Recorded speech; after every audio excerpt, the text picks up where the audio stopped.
Segala perkara dapat ku tanggung di dalam Dia yang memberi kekuatan.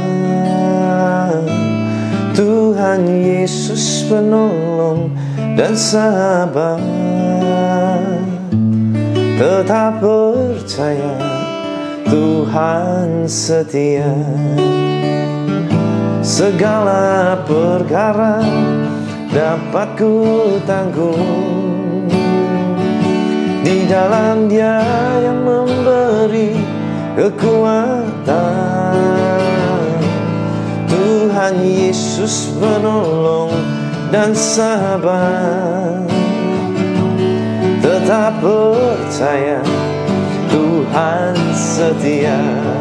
Lagi katakan, segala perkara dapat ku tanggung di dalam Dia yang memberi kekuatan. Tuhan Yesus penolong dan sahabat. Tetap percaya Tuhan setia. Tetap percaya Dia Tuhan setia. Tetap percaya Tuhan setia.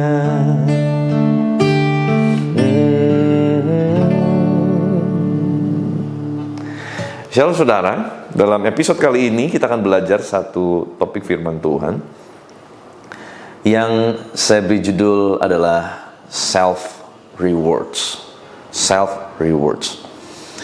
Matius pasal 6 ayat 1 sampai 4. Ingatlah, jangan kamu melakukan kewajiban agamamu di hadapan orang supaya dilihat mereka. Karena jika demikian, kamu tidak beroleh upah dari Bapamu yang di sorga.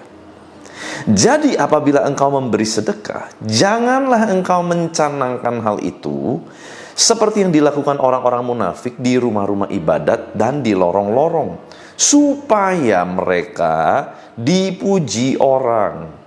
Aku berkata kepadamu, sesungguhnya mereka sudah mendapat upahnya. Tetapi jika engkau memberi sedekah, janganlah diketahui tangan kirimu apa yang diperbuat oleh tangan kananmu. Hendaklah sedekahmu itu diberikan dengan tersembunyi, maka Bapamu yang melihat yang tersembunyi akan membalasnya kepadamu. Saudara, ini adalah hal memberi sedekah. Tuhan Yesus mengajarkan untuk kewajiban agama itu harus tetap dilakukan, betul ya?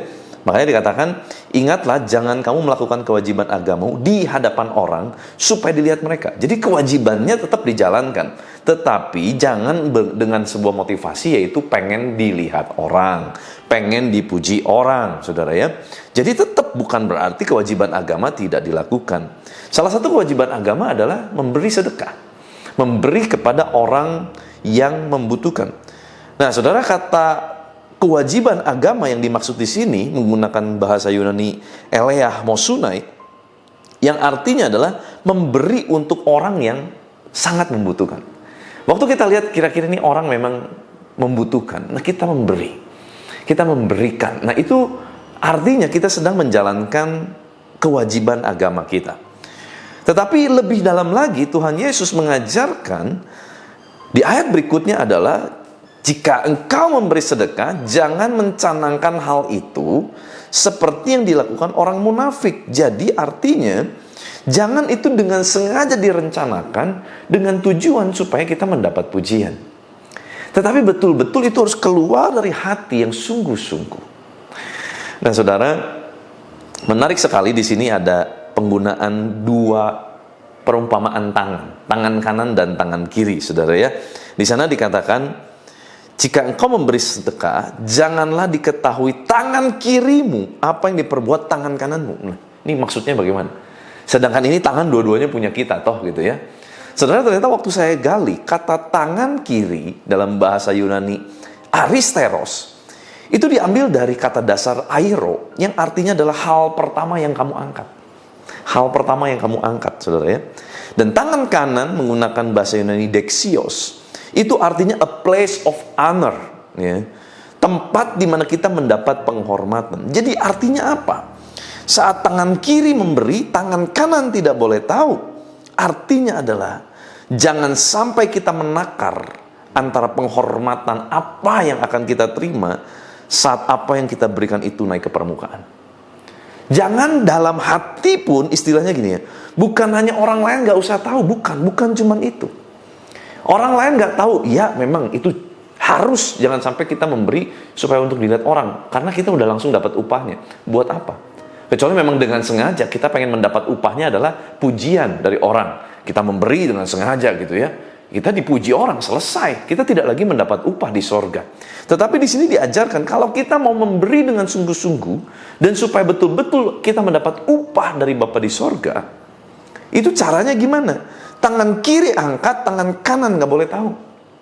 Tangan kiri memberi, tangan kanan nggak boleh tahu. Itu artinya saat apa yang kita berikan mulai naik ke permukaan, mungkin satu hari orang mendengar, mungkin satu hari orang mengetahui. Ingat, itu adalah bukan tempat a place of honor. Itu bukan untuk banggaan kita. Sekalipun dengan sengaja kita sembunyikan, saudara ya. Maksudnya begitu. Dan lebih dalam lagi, itu artinya adalah jangan juga di dalam hati kita merasa ada self reward. Dalam arti gini, oh saya kan udah banyak memberi ya, udahlah, oke lah kalau saya juga memberi sesuatu untuk diri saya sendiri. Saya itu kan banyak memberi. Nah, saudara lihat ya, di dalam hati orang lain nggak ada yang tahu. Tapi di dalam hati kita sudah membuat satu penakaran, kita sudah membuat satu pembanding. Boni, saya beri ya kepada banyak orang, ya sudah sewajarnya dong. Self reward, sudah sewajarnya lah. Saya juga boleh beli sendirilah apa yang saya mau. Nah, saat udah ada pembanding itu, merasa bahwa kita layak karena kita sudah memberi, merasa karena sudah memberi kita merasa luar biasa sehingga diri kita bolehlah, layaklah untuk diberikan self reward. Hati-hati. Berarti itu bukan seperti yang dikatakan firman Tuhan. Ingat, apa yang diangkat tangan kiri ke permukaan, jangan itu menjadi a place of honor. Mungkin sekalipun itu ada di dalam hati kita, kita berkata, ya memang saya pantas kok untuk saya membeli ini untuk diri saya sendiri. Toh saya kemarin udah banyak memberi. Nah itu saudara ya, jangan, hati-hati. Apalagi hari-hari ini banyak istilah self rewards. Dan ternyata kata self reward itu kalau kita terapkan dengan cara yang salah, itu bisa-bisa saudara ya. Self reward itu kan tujuannya gini, orang yang terlalu kerja keras sampai lupa bahwa dia harus bisa menikmati berkat Tuhan. Nah, dia harus punya yang namanya sikap self reward. Ya. Tetapi kalau kebablasan self reward, itu bahayanya begini, saudara. Kita akan menakar setiap pemberian apapun yang kita lakukan. Satu hari kita menakar, oh lihat nih, saya memang pantas. Nah, waktu kita mulai mengangkat diri kita, sekalipun nggak ada yang tahu, saudara. Tuhan tahu. Waktu kita mulai mengangkat diri kita, ingat kesombongan Tuhan benci sekali. Hati-hati, saudara. Saudara, beberapa waktu lalu saya mendapat kesempatan untuk bisa datang memberikan ucapan bela sungkawa atas kepergian Eril, anak dari Gubernur Jawa Barat, Bapak Ridwan Kamil. Waktu itu saya bisa bertemu dengan Ibu Atalia, mengucapkan bela sungkawa, diundang ke tempat kediaman di Gedung Pakuan. Saya melihat begini, kok bisa ya? Sebelumnya saya nggak pernah tahu siapa itu Eril.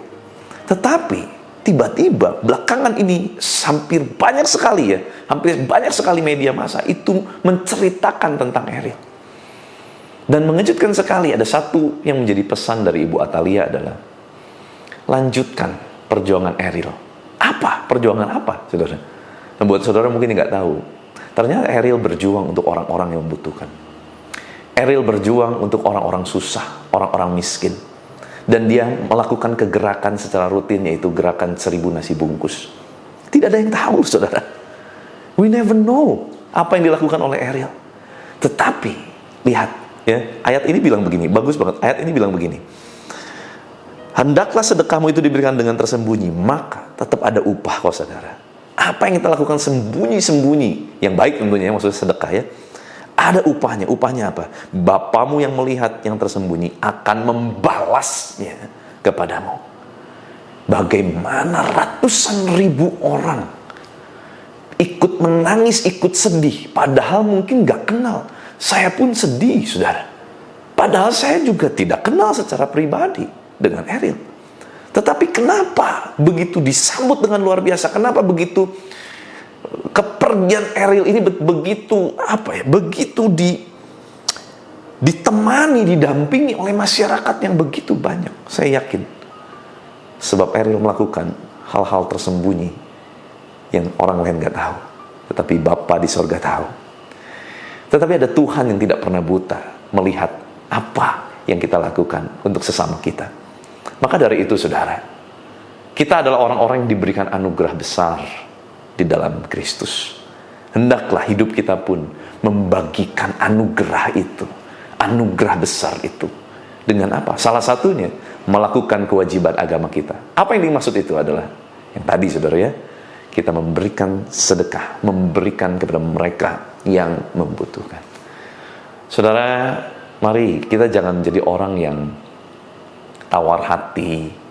Waktu ada orang minta sedekah, ada orang membutuhkan, kita tergerak beri, saudara. Jangan tahan. Kenapa?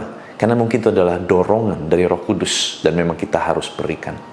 Sebab mungkin itulah orang yang sangat-sangat membutuhkan. Mari saudara, biarlah hidup kita bukan cuma menyandang predikat sebagai anak Tuhan, orang percaya. Tetapi hidup kita juga betul-betul membuktikan bahwa kita adalah memang betul anak dari Allah yang Maha Kuasa. Izinkan saya berdoa buat saudara. Terima kasih Tuhan untuk firman, mengajar kami, menegur kami, mengingatkan kami. Biarlah Tuhan, mulai hari ini, kami punya hati yang penuh belas kasihan. Kami punya hati yang senang untuk memberi. Kami punya hati yang rela. Kami punya hati yang mau untuk memberi. Kami mau menjalankan kewajiban agama kami untuk melakukan, yaitu memberi bagi mereka yang membutuhkan. Tuhan, tolong kami. Berikan kami hikmat kemampuan. Sehingga setiap pemberian-pemberian yang kami berikan itu adalah tepat kepada orang yang tepat sesuai dengan kehendak Tuhan. Tuhan berkati. Berkati setiap anak-anakmu dalam usaha bisnis pekerjaan mereka. Dalam segala aspek kehidupan mereka, yang studi, yang sekolah, yang dalam karir kehidupan mereka. Tuhan berkati mereka. Jadikan mereka orang-orang yang berhasil di marketplace. Jadikan mereka hamba-hamba Tuhan yang berhasil. Jadikan mereka Tuhan orang yang berhasil dimanapun mereka ditempatkan. Terima kasih Bapa di sorga. Kami percaya Tuhan Kau yang akan memberkati segala aktivitas kami sepanjang hari ini. Di dalam nama Tuhan Yesus Kristus, kuasa kehidupan dan kuasa kebangkitan Kristus mengalir memerintah atas kami. Di dalam nama Tuhan Yesus Kristus, haleluya. Sama-sama kita katakan, amin. Tuhan Yesus memberkati.